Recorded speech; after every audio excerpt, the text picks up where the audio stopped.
O Mahabharata. De Krishna Dvaipayana Vyasa. Livro 2. Anudyuta Partha. Capítulo 78. Kunti lamenta.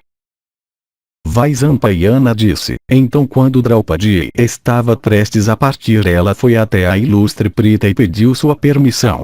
E ela também pediu a permissão das outras senhoras da família, que estavam todas mergulhadas na dor.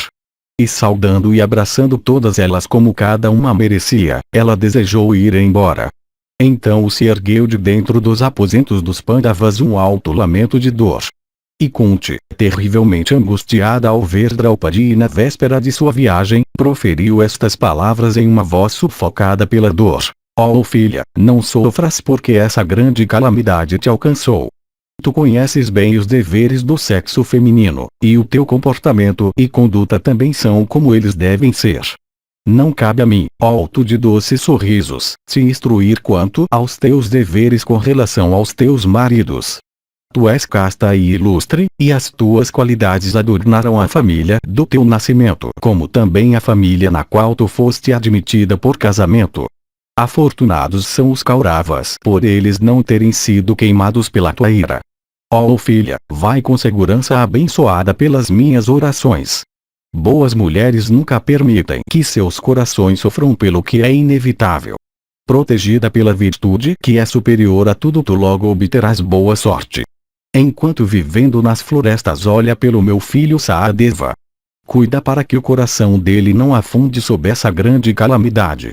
Dizendo assim seja, a princesa Draupadi, banhada em lágrimas, vestida em uma peça de tecido manchado de sangue, e com cabelo despenteado, deixou sua sogra. E logo que ela foi embora chorando e lamentando, a própria Prita em angústia a seguiu. Ela não tinha ido longe, quando ela viu seus filhos desprovidos de seus ornamentos e vestes, com seus corpos vestidos em peles, e com suas cabeças baixas de vergonha.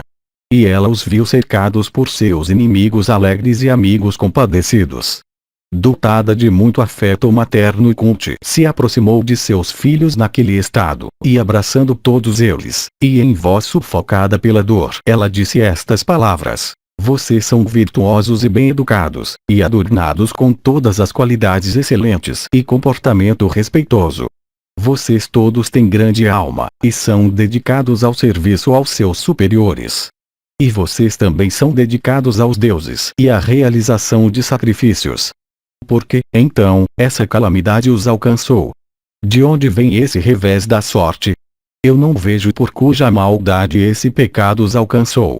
Pai, eu dei à luz vocês. Tudo isso deve ser devido à minha má sorte. É por isso que vocês foram colhidos por essa calamidade, embora todos sejam dotados de virtudes excelentes. Vocês não são desprovidos de energia e coragem e força e firmeza e poder. Como vocês agora, perdendo sua riqueza e posses, viverão pobres nas florestas sem caminhos. Se eu tivesse sabido antes que vocês estavam destinados a viver nas florestas, eu não teria, após a morte do Pandit, vindo das montanhas de Satasringa para Hastinapura. Afortunado foi teu pai, como eu agora o considero, pois ele realmente colheu o fruto do seu ascetismo, e ele era dotado de previdência, pois ele nutriu o desejo de ascender ao céu, sem ter que sentir nenhuma dor por causa de seus filhos. Afortunada também foi a virtuosa Madri, como eu a considero hoje, que tinha, parece, uma previsão do que aconteceria e por causa disso alcançou o elevado caminho da emancipação e todas as bênçãos também. Pai. Madri me considerava como seu esteio, e sua mente e suas afeições estavam sempre fixas em mim. Oh, que vergonha para meu desejo de viver, devido ao qual eu sofro toda essa dor. Oh filhos, vocês são todos excelentes e queridos para mim.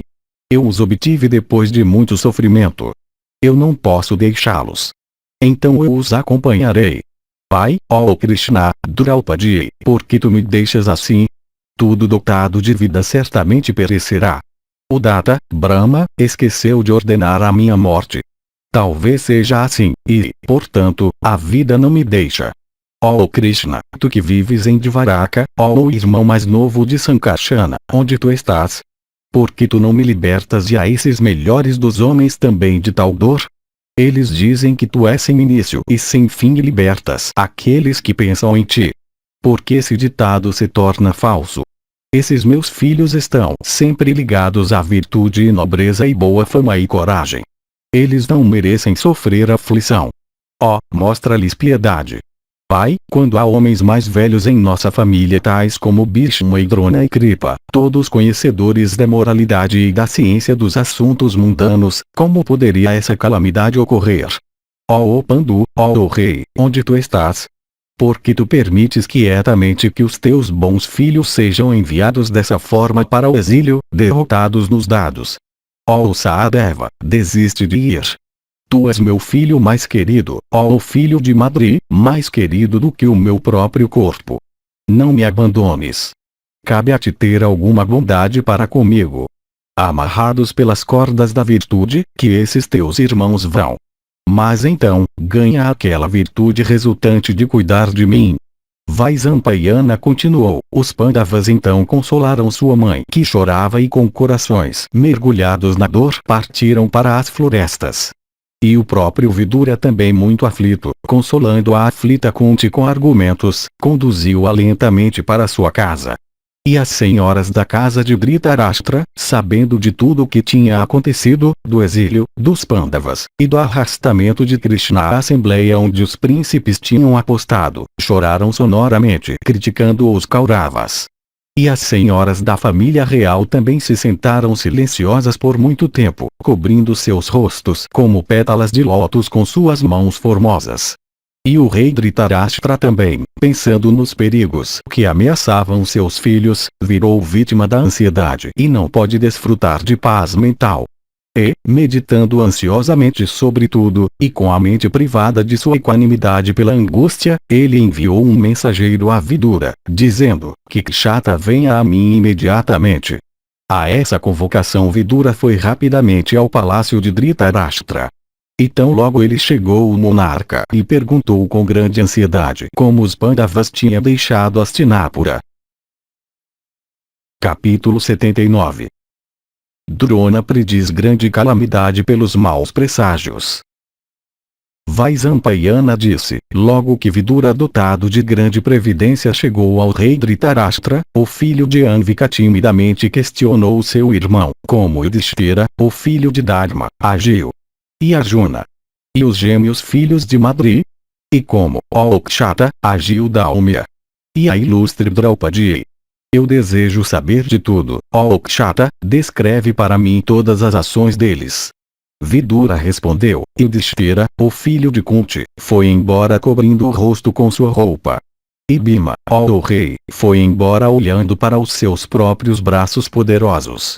E Jishnu, Arjuna, foi embora seguindo o rei espalhando grãos de areia em volta.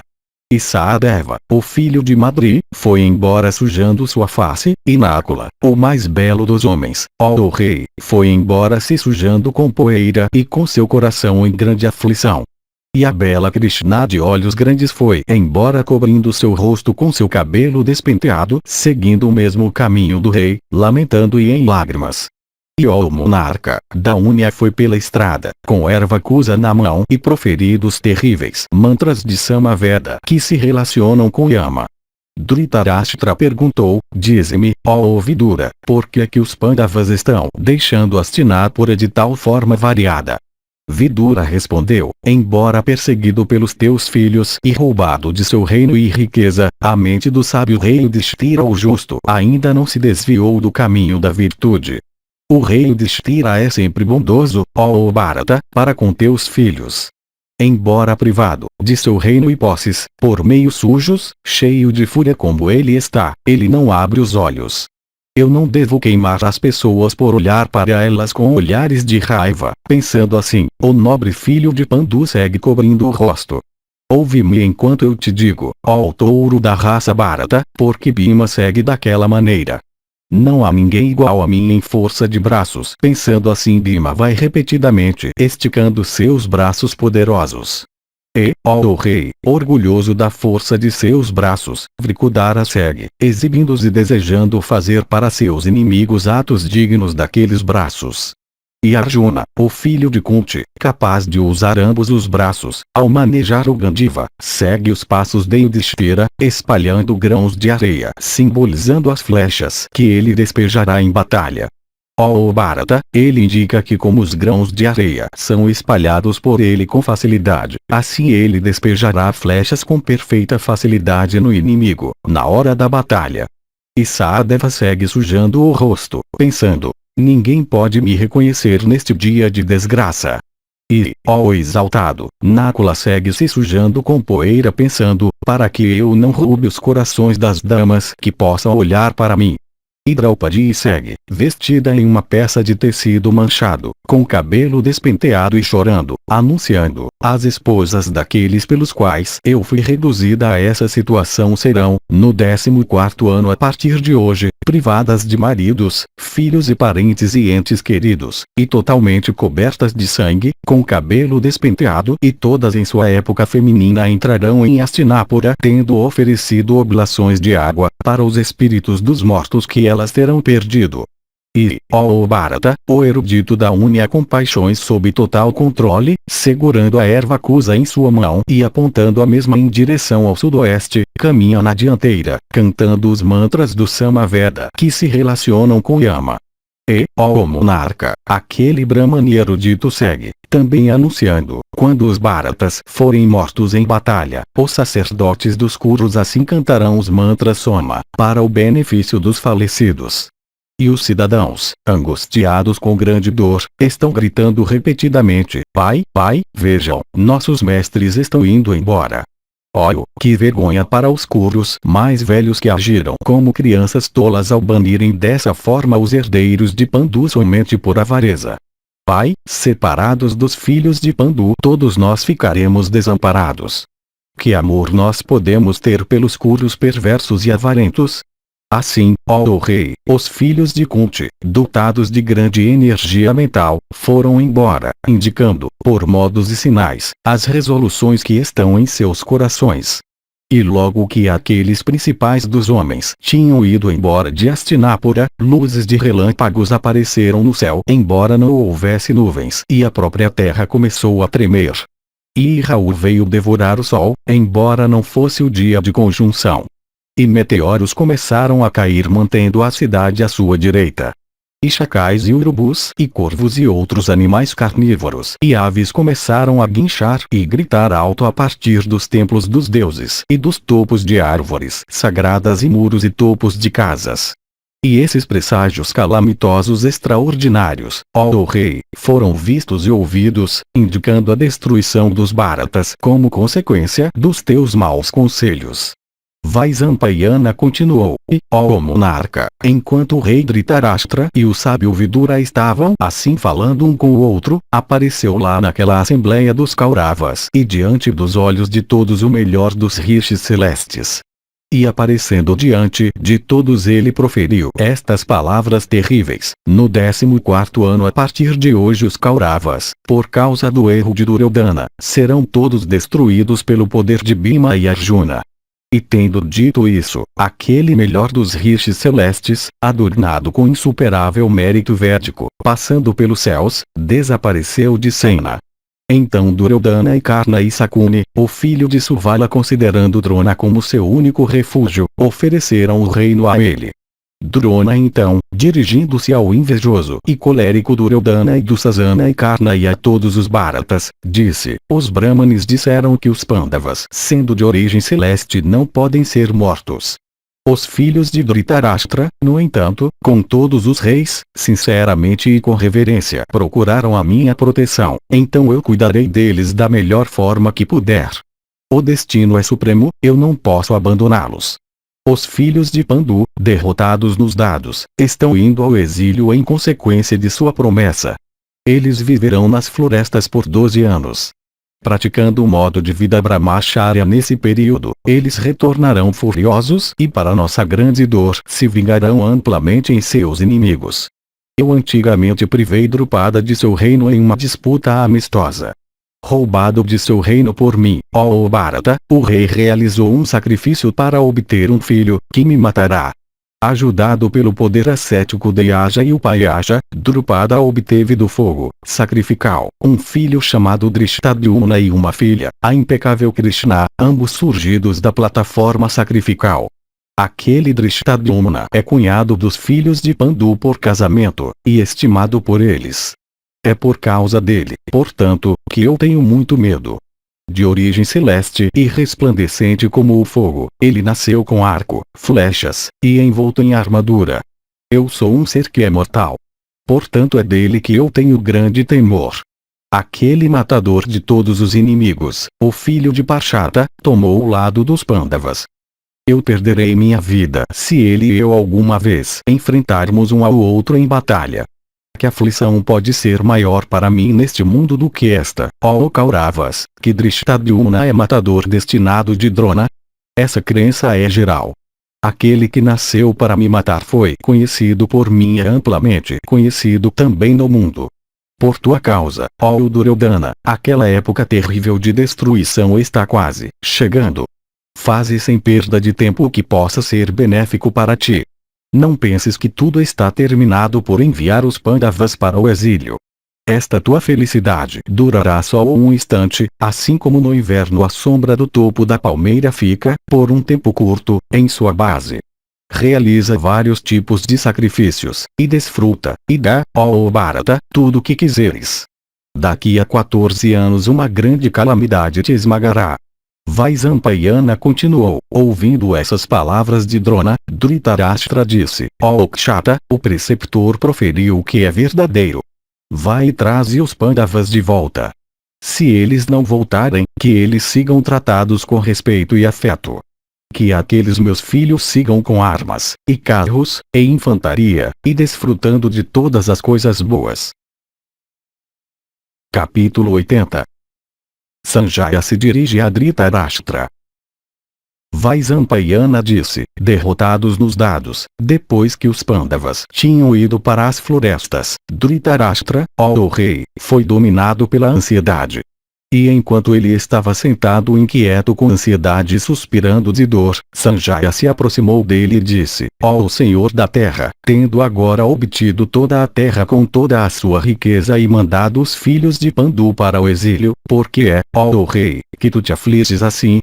Dhritarashtra disse, por que não se afligiriam aqueles que terão que combater em batalha aqueles touros entre os guerreiros, os filhos de Pandu, lutando em grandes carros e ajudados por aliados? Sanjaya disse, ó rei, toda essa grande hostilidade é inevitável por causa da tua ação equivocada, e seguramente ocasionará a destruição indiscriminada de todo o mundo. Proibido por Bhishma, por Drona e por Vidura, o teu filho Duryodhana de mente mas sem vergonha enviou seu mensageiro Suta mandando-o trazer para a corte a querida esposa virtuosa dos Pandavas. Os deuses primeiro privam de sua razão o homem a quem eles enviam derrota e ignomínia. É por isso que tal pessoa vê as coisas em uma luz estranha. Quando a destruição está próxima o mal aparece como o bem para a mente poluída pelo pecado, e o homem adere a isso firmemente. O que é impróprio aparece como apropriado, e o que é próprio aparece como impróprio para o homem prestes a ser esmagado pela destruição, e mal e impropriedade são o que ele gosta. O tempo que traz destruição não vem com um bastão erguido e esmaga a cabeça de alguém. Por outro lado, a peculiaridade de tal tempo é que ele faz um homem ver o mal no bem e o bem no mal. Os canalhas trouxeram para si mesmos aquela destruição terrível, indiscriminada e horrível por arrastarem a princesa de Panchala desamparada para a corte. Quem mais além de Duryodhana, aquele falso jogador de dados, poderia trazer à assembleia, com insultos, a filha de Drupada, dotada de beleza e inteligência, e conhecedora de todas as regras de moralidade e dever, e que não surgiu do útero de nenhuma mulher, mas do fogo sagrado? A bela Krishna, então em sua época menstrual, vestida em um pedaço de tecido manchado, quando trazida à corte olhou para os Pandavas. Ela os viu, no entanto, roubados de sua riqueza, de seu reino, até de seus trajes, de sua beleza, de toda a alegria, e mergulhados em um estado de escravidão. Amarrados pelas cordas da virtude, eles estavam então incapazes de externar sua bravura. E perante os reis reunidos Duryodhana e Karna falaram palavras cruéis e duras para a aflita e enfurecida Krishna, não merecedora de tal tratamento. Ó monarca, tudo isso me parece pressagiar consequências terríveis. Dhritarashtra disse: ó Sanjaya, os olhares da filha angustiada de Drupada poderiam consumir toda a terra. Poder ser possível que ao menos um único filho meu viva. As esposas dos Bharatas, junto com Gandhari após verem virtuosa Krishna, a esposa dos Pandavas, dotada de beleza e juventude, arrastada para a corte, lamentaram terrivelmente. Até agora, junto com todos os meus súditos, elas choram todos os dias. Enfurecidos pelo maltratamento a Draupadi, os Brahmanes em conjunto não realizaram naquela noite a sua cerimônia Agnotra. Os ventos sopraram poderosamente como eles fazem na época da dissolução universal. Houve um terrível temporal com relâmpagos e trovões também. Meteoros caíram do céu, e Raul ao engolir o sol fora de época alarmou o povo terrivelmente. Nossas carruagens de guerra ficaram em chamas de repente, e todos os seus mastros de bandeira caíram pressagiando mal para os Bharatas. Chacais começaram a gritar horrendamente de dentro do aposento do fogo sagrado de Duryodhana, e asnos de todas as direções começaram a zurrar em resposta. Então Bhishma e Drona, e Kripa, e Somadatta e Valika de grande alma, todos deixaram a assembleia. Foi então que pelo conselho de Vidura eu me dirigi a Krishna e disse: eu te concederei 3 benefícios, ó Krishna, de fato, o que quer que tu peças. A princesa de Panchala então me pediu a libertação dos Pandavas. Por meu próprio gesto eu então libertei os Pandavas, mandando-os de volta para sua capital, em seus carros e com seus arcos e flechas. Foi então que Vidura me disse: isso mesmo virá a ser a destruição da linhagem Bharata, este arrastamento de Krishna para a corte. Essa filha do rei de Panchala é a própria rei impecável. De origem celeste, ela é a esposa dos Pandavas. Os filhos coléricos de Pandu nunca perdoarão esse insulto a ela. Nem os arqueiros poderosos da tribo Vrishni, nem os guerreiros poderosos entre os Panchalas permitirão isso em silêncio. Apoiado por Vasudeva de coragem imbatível, Arjuna seguramente voltará, cercado pela hoste Panchala. E aquele poderoso guerreiro entre eles, Bhimazena, dotado de força insuperável, também voltará, girando sua massa como o próprio Yama com sua clava. Esses reis maus serão capazes de suportar a força da massa de Bhima. Portanto, ó rei, não há hostilidade, mas a paz para sempre com os filhos de Pandu é o que me parece ser o melhor. Os filhos de Pandu são sempre mais fortes do que os Kurus. Tu sabes, ó rei, que o ilustre e poderoso rei Jarasandha foi morto em batalha por Bhima somente com seus braços nus. Portanto, ó touro da raça Bharata, cabe a ti fazer as pazes com os filhos de Pandu. Sem escrúpulos de nenhum tipo une os 2 partidos, ó rei. E se tu agires dessa forma com certeza tu obterás boa sorte, ó rei. Foi assim, ó filho de Gavalgani, que Vidura se dirigiu a mim em palavras de virtude e proveito. E eu não aceitei esse conselho, movido por afeição por meu filho. Fim do Sabha Partva.